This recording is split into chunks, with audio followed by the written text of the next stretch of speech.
Again, Ansar Raza Saab is trying to muddy the issue by saying that basically this is a figurative kufr that the Sunni Muslims are guilty of. Figurative meaning it's not in reality full-fledged kufr. But then, really, Ansar Saab he should join the Lahori Jamaat. This is all I can say. He should join the Lahori Jamaat because he is acknowledging that in the dispute between Mirza Bashiruddin Mahmud, leader of the Qadiani Jamaat of Ahmadis, and Maulana Muhammad Ali, who was the leader of the Lahori Jamaat of Ahmadis, in their dispute over the issue of kufr, he is acknowledging that Maulana Muhammad Ali was right. But there's still a problem because Maulana Muhammad Ali said that the Sunnis are only figurative kafirs because Mirza Ghulam Ahmad Sahib is only a figurative prophet. He's not a true prophet. In other words, he's not a full-fledged prophet. Therefore, his deniers cannot be called full-fledged kafirs. They are just figurative kafirs. So if you want to go with that, then I will understand your logic. If you say he's a figurative Nabi and his deniers are only figurative kafirs, but they're committing kufr within within Islam, it's kufr without kufr, and they're still within the pale of Islam, this I would understand.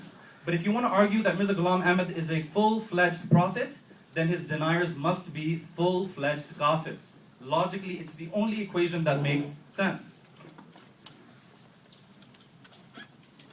Now, Ansar Saab explained that there are no two sects of Ahmadiyya. See, at least I was honest when I came up. I'm not sorry. What I mean is that I acknowledge that in Sunni Islam, yeah, you have Deobandis, you have Brelvis. So wouldn't it be easy if I said that, yeah, I'm Brelvi, we are the only Sunni Muslims. Those other guys aren't Sunni Muslims. That would be a cop-out. I have to acknowledge, whether I like it or not, that Sunni Islam has some divisions within it. So why not, in the same spirit, acknowledge that Ahmadiyya has divisions within it? Now he says that one of the principles of Ahmadiyya is that you believe in Mirza Ghulam Ahmad Sahib as a prophet. Well, guess what the Lahori Jamaat would say? They would say, we are Ahmadis because we do believe in that. But we don't believe that he's a literal prophet. You guys are missing the point. We believe that he's an allegorical or a figurative prophet. Exactly the same game that you guys play with the Khatm Nubuwwat. You say, yeah, we believe in Khatm Nubuwwat, but we disagree with your interpretation of it. So the question is, does the majority have a right to interpret and define their religion, or do they not? Do the London-based Ahmadis, do they have a right to define their religion and exclude those who are outside of it, or not? So this is what the Muslims of the world are doing. They're saying, we don't just adhere to words, we adhere to principles. We don't just say Muhammad is the messenger of God and Muhammad can be Muhammad Ali the boxer. No, we have to understand from tradition, from the scholarly tradition, that we're talking about Muhammad ibn Abdullah sallallahu alayhi wasallam. You can't play games with that. So similarly, Khatm Nubuwwat is also defined, although that's not the topic.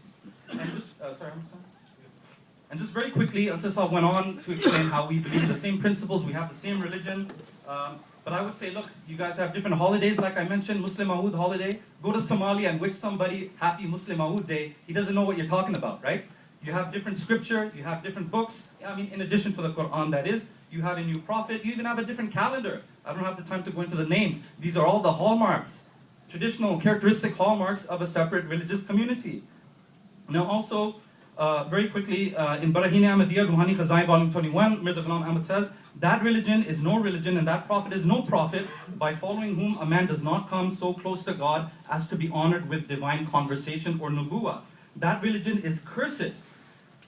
That religion, in other words, which is not still receiving wahi or revelation, is a cursed religion. Such a religion deserves to be called satanic rather than divine. So here he's calling the Islam of the world satanic. So, Ansar Saab, if we are brothers in faith, then we are brothers in a satanic faith.